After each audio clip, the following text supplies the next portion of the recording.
The meeting room was filled with aliens from every corner of the galaxy. Some had scales, some had fur, and some looked almost human but not quite. They all sat in a huge circle, watching the screens that showed images of a dark, stormy planet. The planet's name was Krava 9, and everyone in the room knew what it meant. Death Counselor Thex stood up. He was tall, very tall, with green scales that looked like armor. His teeth were sharp, arranged in 3 rows inside his mouth. When he spoke, his voice was deep and made the floor vibrate. We have lost too many good people to that planet. 17 expeditions, 17 failures. Not one person came back. Not one signal. Not one body recovered. I say we close the sector forever. Krava 9 is cursed. Murmurs filled the room. Some aliens nodded their heads or whatever they had instead of heads. Others made clicking sounds with their mouths. Everyone agreed. Krava 9 was impossible to survive. Then a human stepped forward. His name was Captain Day. He was not very tall compared to most aliens in the room. His uniform was gray and worn out, with patches on the elbows. His face had scars, small lines that told stories of other dangerous places he had been. His hair was black with some gray in it, and his eyes were dark and calm. I volunteer. His voice was not loud, but everyone heard him. The room went silent. Counselor Vara leaned forward. She had 4 eyes, all of them staring at Day. Her skin was smooth and changed colors like oil on water. She looked confused and maybe a little angry. You want to go to Krava 9? Do you understand what that means? Your species is young. You have only been in space for 3 generations. You do not have the experience or the strength to survive there. Day looked at her without blinking. I understand perfectly. Give me 1 month, 30 days. If I do not come back, then seal the sector like you planned. But if I do come back, we can learn about the planet. We can understand what makes it so dangerous. The room exploded with noise. Aliens were shouting, clicking, buzzing, and making all kinds of sounds. Some thought Day was brave. Most thought he was stupid. A small insect-like alien with 6 arms waved them all around. This is madness. Humans are reckless. They do not think before they act. Thex raised one clawed hand and the room became quiet again. He looked down at Day with his yellow eyes. Why do you think you can succeed where so many have failed? Day smiled a little. It was not a happy smile, but a knowing one. Because Earth used to be like Krava 9. Our planet tried to kill us every single day. Big animals with sharp teeth. Diseases. Weather that could freeze or burn us. No claws, no armor, no venom. Just our brains and our stubbornness. We survived then. I can survive now. The room was silent again. Some aliens looked at each other. They had heard stories about Earth, about how dangerous it was compared to other worlds. But they had never really thought about what that meant for humans. After hours of arguing, the council finally agreed. They would give Day his chance. But they made the rules very clear. He would get a basic survival pod, some food and water, and 1 emergency beacon. No weapons except a small plasma cutter for cutting through metal or rock. No backup team. No rescue if things went wrong before the 30 days were up. If you are not back in exactly 30 days, we will assume you are dead. And we will seal the sector. Day nodded. Understood. He left the council chamber and walked through the metal corridors of the space station. Other humans saw him and some tried to talk to him, but he kept walking. He had a lot to prepare and not much time. His ship was called the Swift Current. It was small and old but reliable. Day had flown it through asteroid fields and solar storms. He trusted it with his life, and now he was going to ask it to do the impossible. Lieutenant June was waiting by the ship. She was younger than Day, maybe 30 years old, with short black hair and sharp eyes that noticed everything. She had been his communications officer for 2 years, and she knew him better than most people. Captain, I put together everything we have on Krava 9. It is not much. The previous expedition sent some information before they went silent, but most of it is incomplete. Weather patterns, some images of the surface, reports of creatures, that is all. Day took the chip and put it in his jacket pocket. Thank you, June, this will help. She looked worried. Her hands were shaking a little. Captain, you do not have to do this. Let someone else volunteer. Let the council seal the sector. It is just 1 planet. Day put a hand on her shoulder. It is not about the planet, June. It is about proving something. The galaxy thinks humans are weak. They think we got lucky, that we stumbled into space without really earning it. I want to show them what we can do. June wiped her eyes quickly. Just come back, okay? I do not care about proving anything. I just want you to come back, I will. I always do. He climbed into the swift current and started the engines. The ship hummed to life and Day ran through the pre-flight checklist. Everything looked good. He sent a final message to the station. Swift current to Nexus Prime. Departing for Krava 9. See you in 30 days. The station reply was short. Good luck, Captain. The ship pulled away from the station and headed toward the dark edge of the system. Krava 9 was 3 days away at full speed. Day spent those days studying the data chip, watching the fragmented videos, reading the partial reports. He learned about the storms, the creatures, the poisonous plants, but he also learned about the gaps in knowledge. The expeditions had been too careful, too slow. They had tried to fight the planet instead of understanding it. Day would not make that mistake. On the third day, Krava 9 appeared on the view screen. It was a dark planet, covered in thick red clouds that swirled like angry whirlpools. Purple lightning cracked across the sky every few seconds. The atmosphere readings were bad, very bad. High gravity, toxic air, extreme temperatures. It was everything the reports had said and worse. Day took a deep breath and gripped the controls. All right, Krava 9, let us see what you have got. The ship entered the atmosphere and immediately everything went wrong. The controls shook so hard Day thought they might break. Alarms screamed in his ears. The view screen showed nothing but red and purple chaos. Lightning hit the shields, draining power. The gravity pulled the ship down faster than the engines could compensate. Day fought the controls, trying to level out, trying to find a safe place to land. But there was no safe place. The ship crashed through layers of clouds and finally Day saw the ground. It was coming up fast. Too fast, this is going to hurt. The swift current hit the ground hard. Metal screamed and bent. His head slammed against the seat and for a moment everything went black. When he woke up, smoke filled the cabin and alarms were still blaring. He unbuckled his harness, grabbed his pack and stumbled to the door. The door hissed open and Day stepped out onto Krava 9. The air was thick and hot, tasting like metal and rot. The ground was soft and covered in glowing green moss. Around him, black trees with sharp leaves reached up toward the red sky. In the distance, something roared. It was a deep rumbling sound that made his chest vibrate. Day looked around, taking it all in. Then he smiled. Day 1, let us get started. The first thing Day noticed was the weight. Everything felt heavier.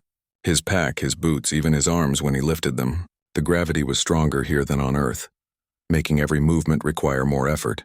He would need to adjust quickly or exhaust himself before the first day was over. He pulled out his scanner and activated it. The device beeped and whirred, collecting data about his surroundings. The air composition was breathable, barely. Oxygen levels were acceptable, but there were trace amounts of toxins, nothing immediately deadly, but enough to make him dizzy if he stayed too long without protection. Day tore a piece of cloth from his shirt and wrapped it around his nose and mouth, creating a basic filter. It would not stop everything, but it would help. He made a mental note to find better materials later. The forest around him was alive in ways he had never seen. The trees moved, their branches bending and reaching like slow tentacles. The moss under his feet glowed brighter when he stepped on it, releasing tiny spores into the air. His scanner warned him the spores contained mild neurotoxins. Great. Even the ground was trying to poison him. He walked carefully, testing each step before putting his full weight down. The terrain was uneven, with hidden roots and soft patches that could twist an ankle. The last thing he needed was an injury on day 1. After an hour of walking, Day heard movement in the underbrush. He froze. His hand moved slowly to the plasma cutter on his belt. The sound grew louder, closer. Branches snapped. Something was coming toward him. Then he saw it. A creature about the size of a large dog emerged from the shadows. It had 6 legs, each ending in sharp claws. Its body was covered in dark armor plating, and its head was dominated by a pair of massive mandibles that clicked together rhythmically. 2 eyes, glowing like hot coals, locked onto Day. The creature crouched low, ready to pounce. Day did not run. Running would trigger its chase instinct. Instead, he stood tall, making himself look as large as possible. He activated the plasma cutter. The tool hummed to life with a high-pitched whine that cut through the air. The creature hesitated. Its mandibles stopped clicking. It tilted its head, studying Day. For a long moment, neither of them moved. Then slowly the creature backed away, disappearing into the forest. Day let out a breath he had not realized he was holding. First lesson learned: confidence matters. Predators can smell fear, and this planet was full of predators. He continued walking, following what looked like a game trail. Animals always knew the safest paths. If he followed their routes, he might avoid the worst dangers. Along the way, he marked trees with his knife, creating a trail he could follow back to the crash site if needed. By midday, the heat had become unbearable. The two suns of the Krava system hung high in the red sky, baking everything below. Sweat poured down his face and his mouth was dry. He needed water, fast. He found a stream cutting through the forest. The water was clear, moving fast over smooth rocks. Day knelt beside it and scanned the water with his device. The results were not good. Heavy metals, bacteria, and other contaminants. Drinking it straight would make him sick within hours. He pulled out his portable filter and water purification tablets. He filled his canteen, added 2 tablets, and waited. While the tablets did their work, he splashed water on his face and neck, cooling down. The relief was instant. As he waited, he noticed small creatures in the water. They looked like fish, but had too many fins and eyes that glowed faintly. They swam in tight circles, avoiding the rocks. Day watched them carefully. If they could live in this water, maybe he could eat them. Protein would be important if he was going to survive 30 days. He fashioned a simple spear from a straight branch and a sharp rock, tying them together with cord from his pack. It took several tries, but eventually he speared one of the fish creatures. It thrashed wildly, but he held on until it stopped moving. He built a small fire using dry moss and branches. The plasma cutter made starting the fire easy. He cooked the fish over the flames, watching as its scales changed from dark green to a pale yellow. When it was done, he tasted it cautiously. It was tough and bitter, but edible. He ate slowly, chewing each bite carefully. As the suns began to set, the forest transformed. The glowing moss brightened, casting everything in an eerie green light. New sounds filled the air: chirping, clicking, and distant howls. The planet was waking up for the night shift. Day found shelter in the hollow of a large fallen tree. It was cramped but defensible. He piled branches and leaves at the entrance, creating a barrier. It would not stop a determined predator, but it might give him a few seconds of warning. He wrapped himself in his thermal blanket and tried to rest. But sleep did not come easily. Every sound made him tense. Every rustle could be something dangerous. He kept the plasma cutter in his hand, ready. Around midnight they came. Small flying creatures with wings so thin they were nearly invisible. They swarmed the area, drawn by his body heat. Day pulled the blanket over his head, but the creatures found gaps. He felt sharp stings on his arms and neck as their needle-like mouths tried to pierce his skin. He swatted at them, crushing several, but more kept coming. Finally, he activated the plasma cutter and waved it through the air. The heat and light drove them back temporarily. He kept the tool on all night, using it as both weapon and torch. When dawn finally arrived, Day was exhausted. His eyes burned from lack of sleep, and his body ached from the cramped position. But he was alive. That was what mattered. He crawled out of the hollow and stretched. His muscles screamed in protest. He drank more purified water and ate the remaining fish from the night before. Then he updated his log. Day 1 complete. Learned about local predators, found water source, secured food. Nights are the worst part. Need better shelter. Need more rest. But I am still here. Over the next week, Day developed a routine. He moved during the early morning when temperatures were cooler and predators were less active. He rested during midday heat, using that time to maintain his gear and plan his next moves. He hunted in the late afternoon, targeting small creatures he could catch and cook quickly. He learned which plants were safe to touch and which would burn his skin. He discovered that the black sap from the trees, when diluted with water, could be used as glue. He used it to repair tears in his clothing and strengthen his makeshift tools. He also learned the sounds of the forest. Each creature had its own call.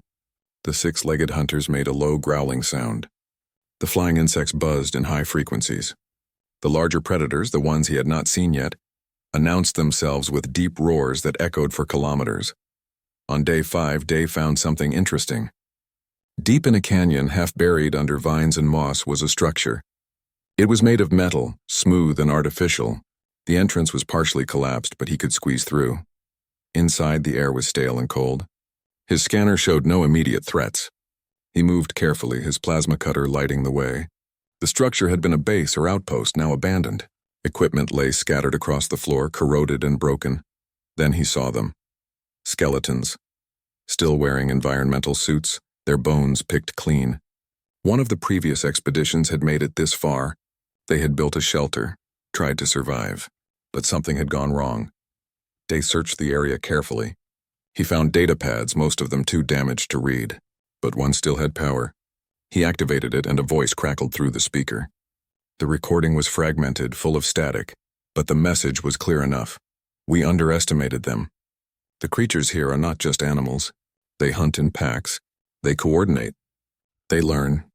They disabled our equipment, cut off our escape. If anyone finds this, be warned. Do not underestimate them. The recording ended with screams. Day stood in silence, processing what he had heard. The creatures were intelligent. They could plan, adapt, learn from their prey. That changed everything.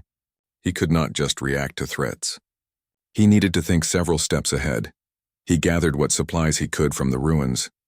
Some tools, a length of durable cable, and a few protein bars that were still sealed. Then he left, marking the location on his scanner. He might need to return. That night, as he sat by his fire, Day thought about the recording. The expedition had been larger than his, better equipped, and they had failed. But they had also made mistakes. They had stayed in one place, built a permanent structure. They had made themselves a target.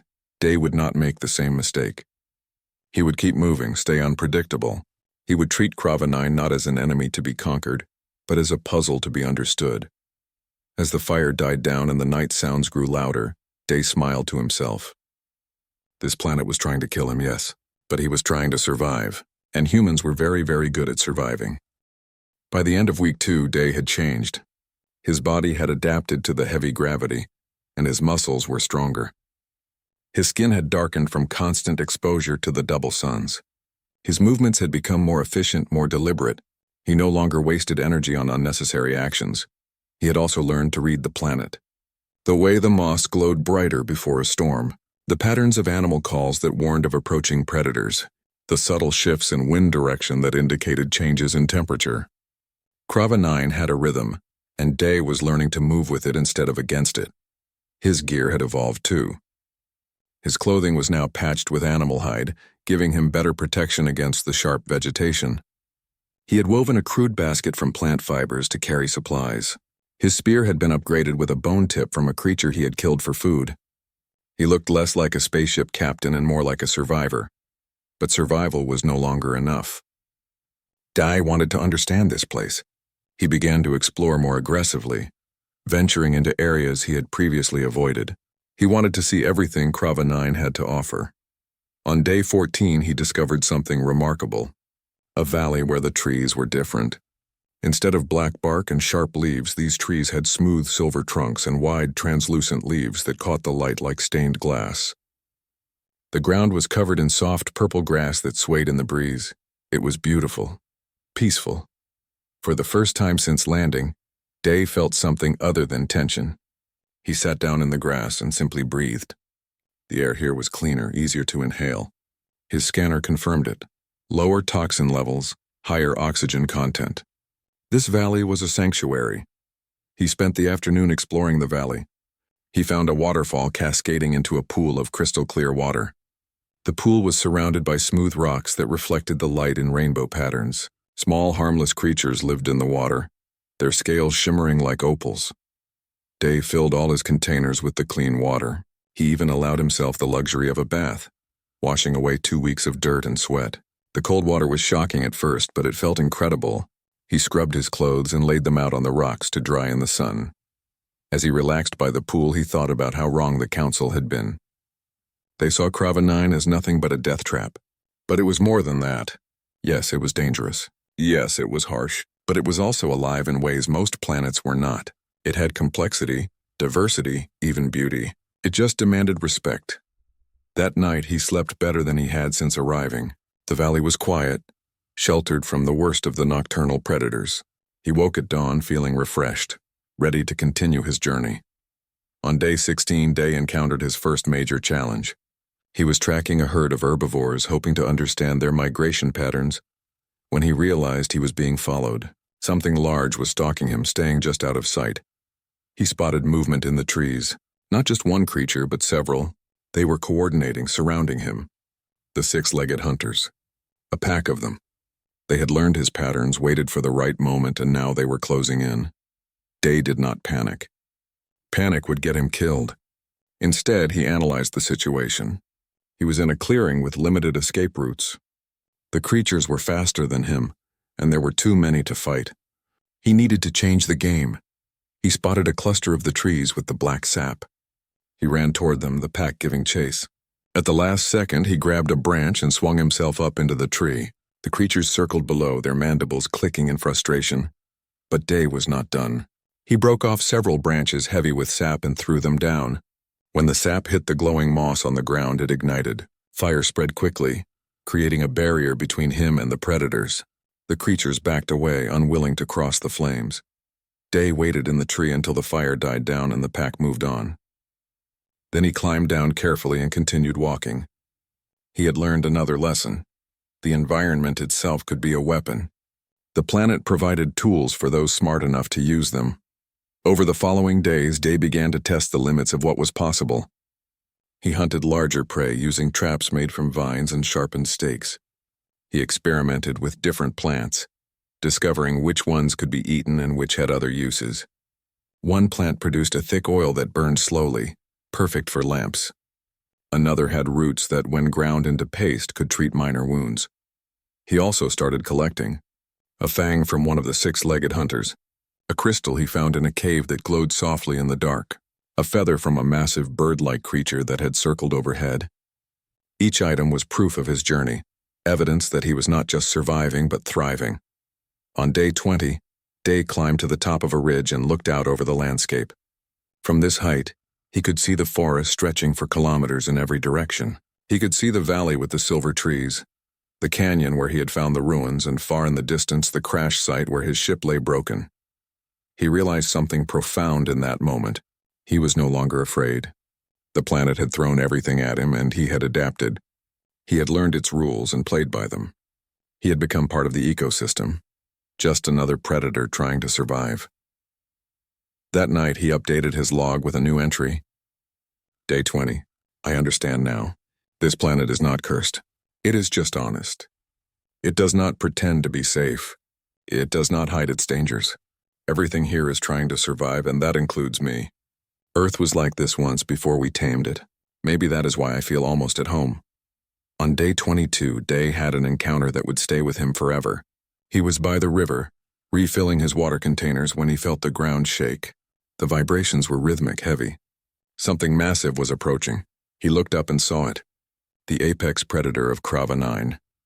It stood over 4 meters tall at the shoulder, with thick legs like tree trunks and a body covered in obsidian black scales. Its head was enormous, with a jaw full of teeth the size of daggers. Its eyes glowed with an unnatural orange light, intelligent and calculating. The creature stopped at the edge of the river, maybe 20 meters away. It lowered its head and drank, never taking its eyes off Day. For a long moment, they simply watched each other. Day knew he could not run. This thing would catch him in seconds. He could not fight. His plasma cutter would be useless against those scales. His only option was to show that he was not a threat. Slowly, carefully, he backed away. He kept his movements smooth, non-aggressive. He avoided direct eye contact, which might be seen as a challenge. He made himself small, non-threatening. The creature watched him retreat. It tilted its massive head, as if curious about this strange, small creature that did not run or attack. Then, with a snort that sent ripples across the water, it returned to drinking. Day continued backing away until he was out of sight. Only then did he allow himself to breathe normally.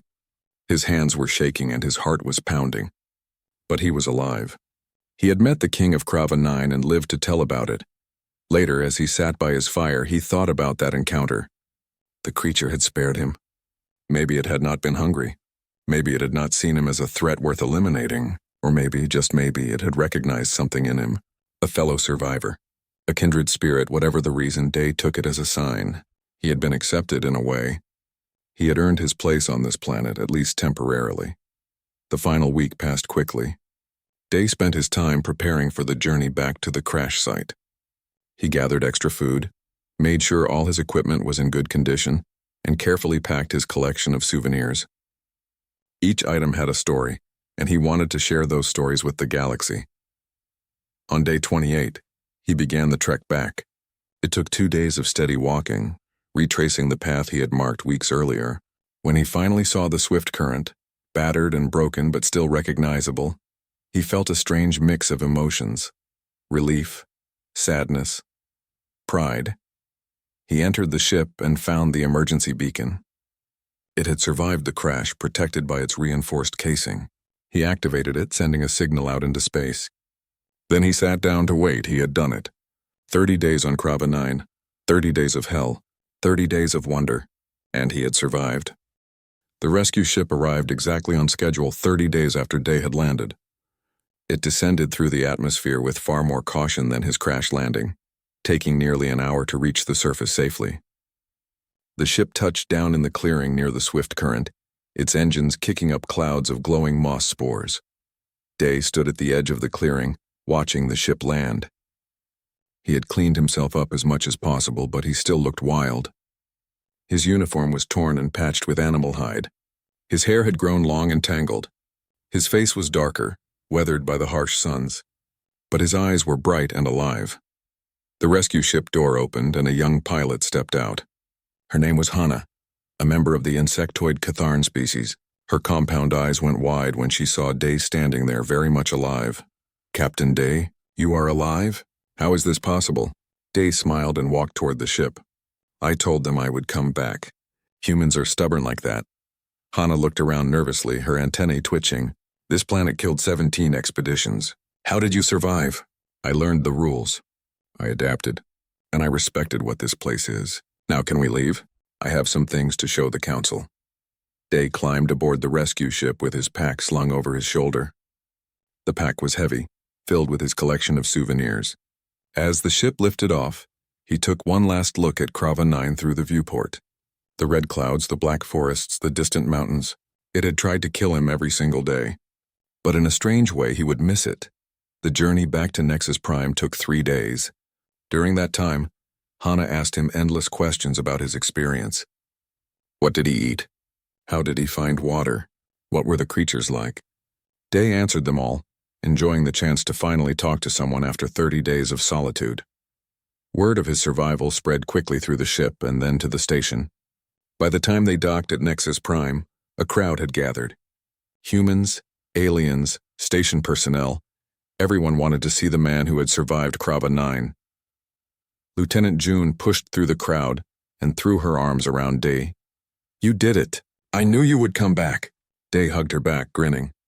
"I made a promise, did I not?" The council called an emergency session within hours. Day stood once again in the Grand Council chamber, but the atmosphere was completely different from his first appearance. There was no mockery now, no derision, only curiosity and something that might have been respect. Councillor Thex leaned forward, his massive frame casting shadows across the chamber floor.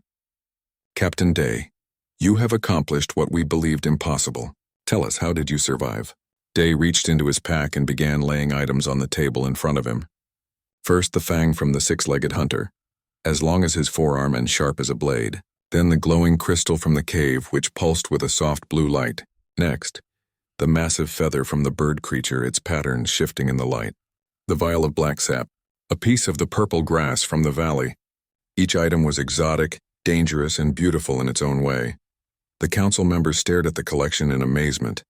Councillor Vara picked up the crystal carefully, turning it in her 4 hands. "These are from Krava 9. You collected these?" Dee nodded. "Everyone has a story. This fang came from a hunter that stalked me for 3 days. I trapped it and killed it for food. This crystal was in a cave filled with creatures that could see in complete darkness. This feather fell from a bird that could have carried off something twice my size. Each one taught me something about how to survive." Thex rumbled thoughtfully. "But how? Others before you were stronger, better equipped. What made the difference?" Day looked around at all the council members. The difference was attitude. The previous expeditions tried to fight the planet. They tried to impose their will on it. I did not do that. I learned from it. I watched how the animals survived. I studied the plants. I found the safe places and avoided the dangerous times.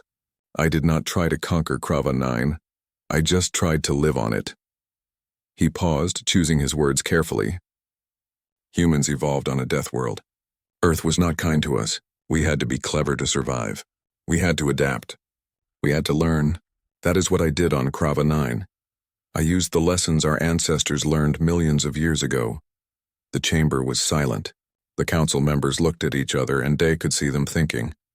Humans had always been considered a young species, barely worthy of note. But maybe they had underestimated what that meant. Counselor Vara spoke again, her voice softer. "You said you have stories for each item. Would you share them?" Over the next 2 hours, Day told his stories.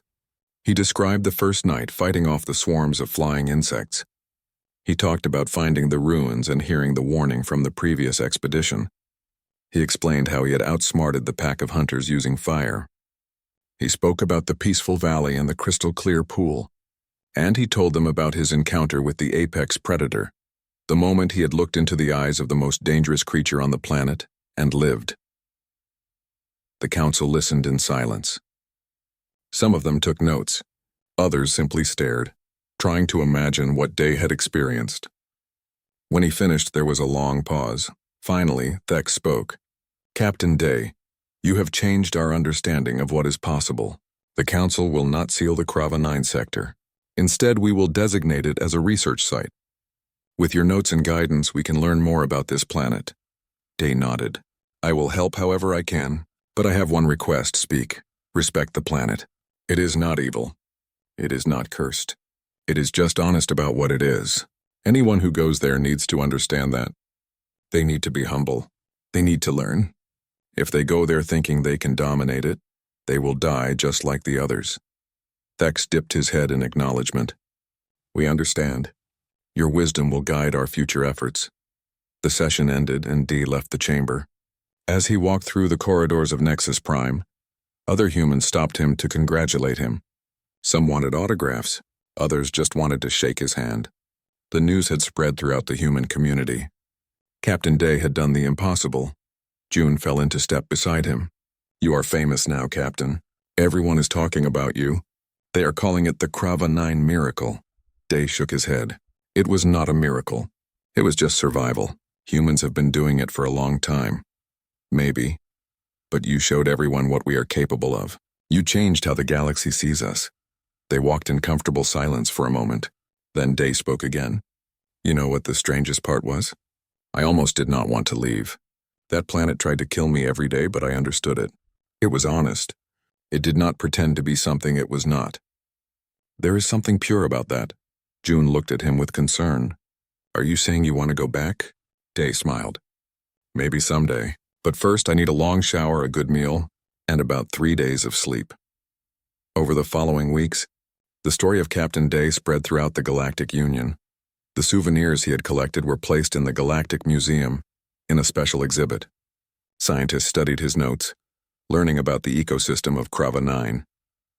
Other humans began volunteering for expeditions to difficult planets, inspired by his example, and slowly the way the galaxy viewed humanity began to change. They were no longer seen as just lucky newcomers. They were survivors, adapters, creatures forged in the fires of a death world who carried that strength with them to the stars. Humanity, the galaxy learned, did not give up. Not ever. 5 years had passed since Captain Day returned from Krava 9. In that time, the galaxy had changed in small but significant ways. Human exploration teams were now common sights on frontier worlds. The Galactic Council had created new guidelines for survival on extreme planets, many of them based on the notes Day had compiled. And the exhibit at the Galactic Museum had become one of the most visited attractions in the Union. The exhibit was called One Human, 1 Month, 1 Impossible Planet. It occupied an entire wing of the museum. At its center was a large display case containing the items Day had brought back. The fang, the crystal, the feather, the sap, each one had a detailed explanation of how it was obtained and what it represented. But the most powerful part of the exhibit was not the objects. It was the story. On the walls were projections of Day's log entries, his voice speaking the words he had recorded during those 30 days. Visitors could walk through a recreation of the Krava-9 forest, complete with artificial sounds and smells. They could experience in a safe way what Day had faced. At the exit of the exhibit was a plaque. It read, "They said no one survives that planet." Captain Day came back with souvenirs. His journey reminds us that the impossible is only impossible until someone proves otherwise. Humanity, forever adaptable. On this particular day, a young human cadet named Mina stood in front of the exhibit. She was 19 years old, fresh from Earth, and about to begin her training at the Frontier Academy. She had heard the story of Captain Day many times, but this was her first visit to see the actual artifacts. She stared at the fang, trying to imagine the creature it had come from. She touched the glass case gently, as if hoping to absorb some of the courage it represented. Behind her, a voice spoke. "Impressive, is it not?" Mina turned and found herself face to face with Captain Day himself. He was older now, with more gray in his hair, but his eyes still had that bright, alert quality. He wore the uniform of a Frontier Corps instructor, decorated with medals and commendations. "Captain Day, I did not know you would be here," he smiled. "I come here sometimes. It helps me remember." Mina looked back at the exhibit. "I want to be like you someday. I want to explore impossible places. I want to show the galaxy what humans can do." Day studied her for a moment. "What is your name?" "Mina. I just started at the academy." "Well, Mina, let me give you some advice. Do not try to be like me, be better. Learn from my mistakes. The galaxy does not need copies. It needs people who can go further than anyone before them." Mina nodded seriously. "What was the hardest part?" "On Krava-9, I mean." Day thought for a moment. "The loneliness, honestly. Being completely alone for 30 days. No one to talk to. No one to share the burden with. The physical challenges were tough, but the mental ones were worse. You have to be strong in your mind as well as your body. Did you ever think you would not make it?" "Every day, but I kept going anyway. That is the secret, Mina. You keep going even when you are scared, especially when you are scared." They stood together in silence for a moment, looking at the exhibit. Then Mina asked another question. "Do you ever want to go back?" "To Krava-9?" Day smiled wistfully. "Sometimes. There is a part of me that misses it. The simplicity, you know? Every problem had a clear solution. Survive or die. No politics, no paperwork. Just you and nature testing each other. Why do you not go? Because I can do more good here. Teaching cadets like you. Sharing what I learned. Preparing the next generation. Besides, other humans have been there now. They have built a small research station. It is not the same wild place I experienced. In a way, I am glad I got to see it before it changed." Mina nodded thoughtfully. "Thank you, Captain, for everything you did. You made it easier for the rest of us." Day put a hand on her shoulder. "You will do great things, Mina. I can see it in your eyes. You have that spark. Just remember to stay humble. The universe is bigger and more dangerous than any of us can imagine. Respect it, and it might let you survive." After Mina left, Day remained in the exhibit for a while longer. He walked slowly past each display, remembering. The terror of the first night. The triumph of killing his first hunter. The beauty of the Silver Valley. The respect he had earned from the apex predator. He stopped at a special display he had donated recently. It was his old plasma cutter, the one that had saved his life dozens of times. The tool was worn, its casing scratched and dented. But it still worked. He had tested it before donating it, just to make sure. A museum curator approached him. A tall, thin alien with silver skin. "Captain Day, we are honored by your visit. Is there anything you need?" Day shook his head. "No, just visiting. This place has become important to a lot of people." The curator nodded enthusiastically. "We have over 10,000 visitors per day. Beings from every corner of the Union come to see what you accomplished. Many of them leave inspired. That is good. That is what I hoped for." The curator hesitated, then spoke again. "Captain, may I ask you something personal? Of course, do you think you will ever stop being famous for this? Will there ever be a time when you are just Day again? Not Captain Day, survivor of Krava-9." Day laughed softly. "Probably not. But that is okay. If my story helps others find their courage, then it was worth it. Besides, I was never just Day. None of us are just anything. We are all the sum of our experiences, our choices, our challenges. Krava-9 is part of me now. I would not want to forget it even if I could." The curator bowed respectfully and moved away. Day took one last look at the exhibit, then turned to leave. As he walked toward the exit, He passed groups of schoolchildren, alien scholars, and aspiring explorers. They all stared at him with wide eyes, recognizing him from the stories. Outside the museum, the artificial sky of Nexus Prime showed a simulation of stars. Day looked up at them and thought about all the worlds out there. Thousands of planets, some easy, some hard, some impossible, and somewhere someone was preparing to attempt the impossible just like he had. That thought made him smile. His communicator buzzed. It was a message from Lieutenant June, who was now a captain herself. The message was simple: drinks tonight? Got some new cadets who want to hear the real story. Day typed back, I will be there. As he walked through the corridors of Nexus Prime, heading toward the bar where June was waiting, Day thought about legacy. Not the kind written in history books or displayed in museums, but the kind that lived in the hearts of people who were inspired to do better, to go further, to never give up. That night, as he sat with June and the eager young cadets, telling his stories for the 1,000th time, Day realized something. He had not just survived Krava 9. He had become a symbol of what humanity represented. Stubbornness in the face of impossible odds. Adaptability when the situation demanded it, and the refusal to accept limits placed by others. The cadets listened with rapt attention as he described the apex predator, the Silver Valley, the night swarms. Their eyes shone with excitement and determination. Day knew that some of them would go on to do amazing things. Some would face their own impossible challenges. And maybe, just maybe, some would succeed because they had heard his story and knew that humans did not give up. Later, when the bar had emptied and only June remained, she raised her glass. To Captain Day. The man who proved the impossible was possible. Day raised his own glass and smiled. To humanity. We are all stubborn enough to survive anything. They drank, and in that moment, sitting in a bar on a space station orbiting an alien world, Day felt content. His journey had mattered. His survival had meant something. And somewhere in the galaxy, inspired by his example, someone was preparing to do something impossible. Because that is what humans do.